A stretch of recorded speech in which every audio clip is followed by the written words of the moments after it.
Okay, so today we are going to walk through the renewable energy training field here at IBEW NECA Technical Institute, and we're going to focus on the systems that we have here that are all designed for hands-on installations. So every piece of equipment we see comes down, gets stored, gets reinstalled by our journeyman and apprentice electricians.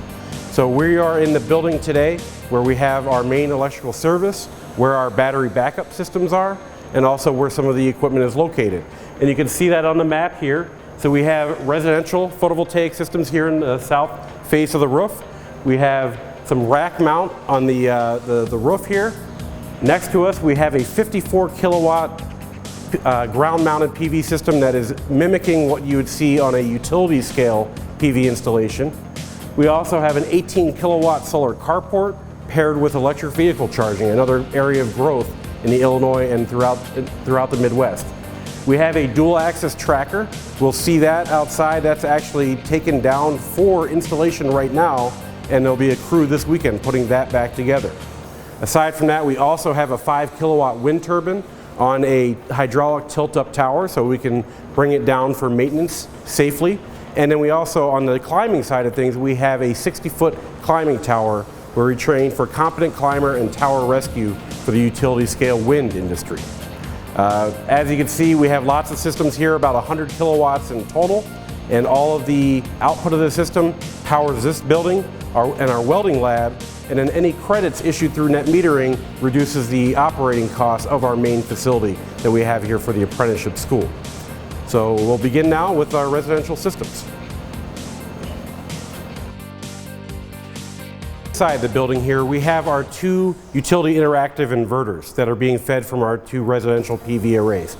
We like to show a variety of manufacturers and technologies used out in the field because we're training people for the real world, where they may not be working on one system throughout their entire career. So we have a Fronius inverter here. These are made in Portage, Indiana, so we can highlight regional manufacturing. And then we also have an SMA inverter, which is one of the leaders in utility interactive PV installations in this area.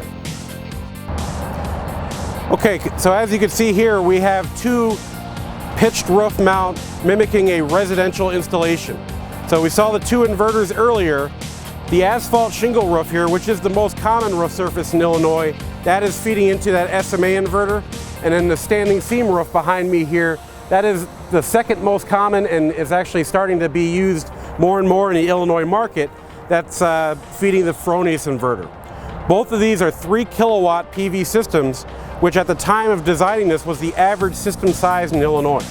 Again, we want to train people for the real world, so this is also on a 30-degree pitch, which is very common in Illinois, and we're about 10 to 12 feet off the ground here, which means to get the material and themselves up onto the roof, we have to either use a scaffold or a lift or ladders, and that's a lesson learned for the installers here because they need to know how they're going to get that equipment up there in the real world. So if they choose a ladder here, they may decide maybe in the real world I'll use a scaffold or I'll use a lift, whichever works better for them. We have 100% tie-off, so we cover fall protection safety here as well. You'll see all the standoff points on the rooftop. That's what that is for. That is not typical to a residential install because those would typically be hidden by the array. We have them raised here for access because we'll have 5 to 6 electricians on the roof at any given time. Our 54 kilowatt utility scale ground mount system. I mentioned before, this is not the size physically of a utility ground mount. So what we did is we went with the strict welding requirements, the more strict foundation requirements that we'll see for freestanding ground mounted systems used for utility applications. So we have this broken up into 3 rows of 18 kilowatts, and one of these rows will be taken down all the way down to the concrete foundation, and then everything will get reinstalled in the course. So they'll do everything from the mechanical installation all the way through the recommissioning of the inverter with the added production added back into the system. So that brings everything back in our combiner box where, since we have the 2 other rows that are still active while we're making some of those connections, it's a great application for NFPA 70E, talking about electrical safety in the workplace and dealing around energized electrical systems. Behind me, you'll see that we have a 5 kilowatt Berge utility interactive wind turbine behind us. and that is standing on an 80-foot freestanding tower that is hinged at its base. So this is a tower that we can lower down with hydraulics to bring it down to a safe working level for its annual maintenance and inspection that has to happen. So instead of having a crew of 6 electricians going up there as part of a class, we can bring it down and they're all working from a step ladder to go through all of the principles of wind turbine maintenance that will be required, because these are moving structures. Unlike our stationary solid state solar, wind towers are designed to move in the wind and they require a lot more maintenance, so we cover all those principles as well. So I'm standing at the entryway into our 60-foot climbing tower. This is essentially a base section of a utility scale wind turbine, and we use this for training for competent climber and tower rescue for the utility scale wind industry.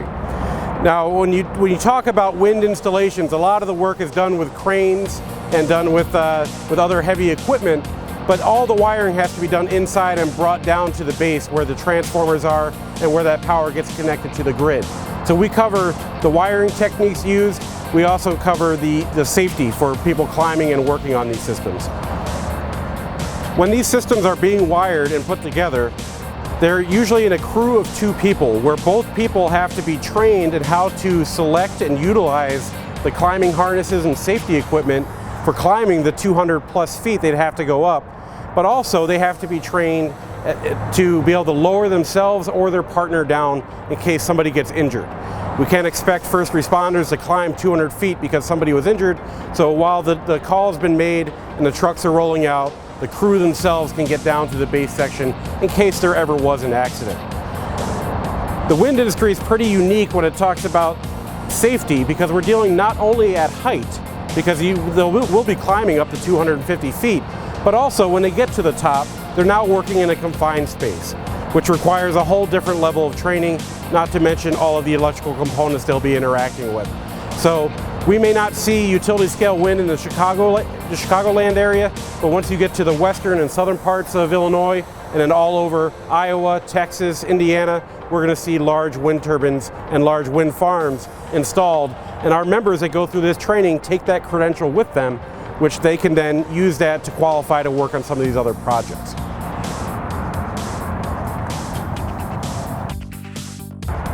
Okay, I'm standing in front of essentially the skeleton of our 3 kilowatt dual axis tracker from Watson Array Technologies. This system is currently down because we have a class that's going to be coming out and putting it back together.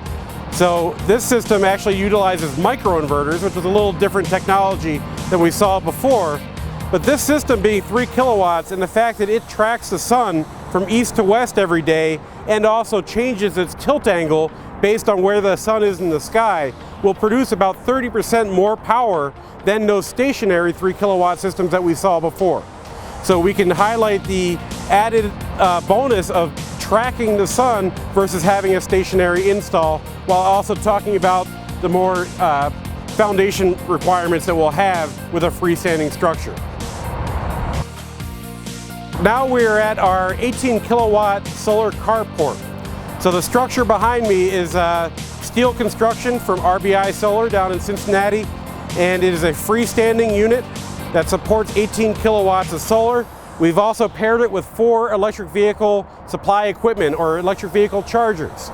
So we have courses here also in electric vehicle charging, and as you can see, we have a Chevy Volt plugged in currently in our stations here right now.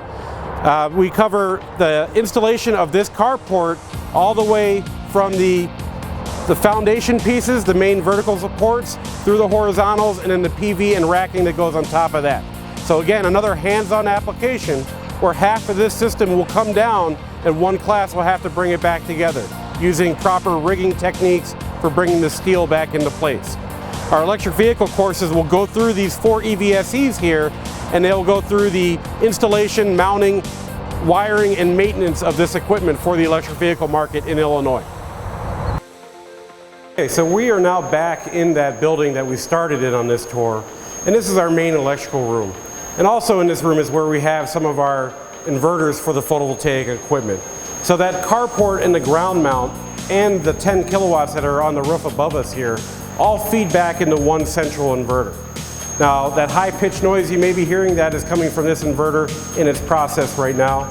It is taking all that power, inverting it to 480 volts AC, and sending that right back to the grid. This building does not utilize much power, so the majority of the power that we use or produce is actually getting pushed back to the grid, and it's being credited to our main building, offsetting the operating costs of that building. So all those credits are being utilized over there. In addition, in this room, we also have 2 battery banks. We have one over here, and then we have one over on this side, over to my right here. Now, these systems are both lithium-ion, 2 different manufacturers represented. One is a 45 kilowatt hour battery, the other one is a 91 kilowatt hour battery. And they serve multiple purposes. We have backup power for the server in our main building, so we do have some backup capability there. Plus, we wanted to mirror a microgrid. So what we do at 5 p.m. every evening is this building goes offline from the grid, as well as our welding lab that's in the main building.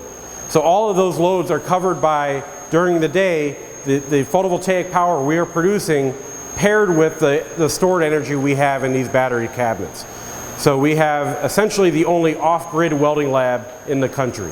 And the reason why we did that is welding, ironically, the reason why we brought welding back into our curriculum was a large 10 megawatt solar farm installed in Chicago, and the requirements were not being met by our training at that time.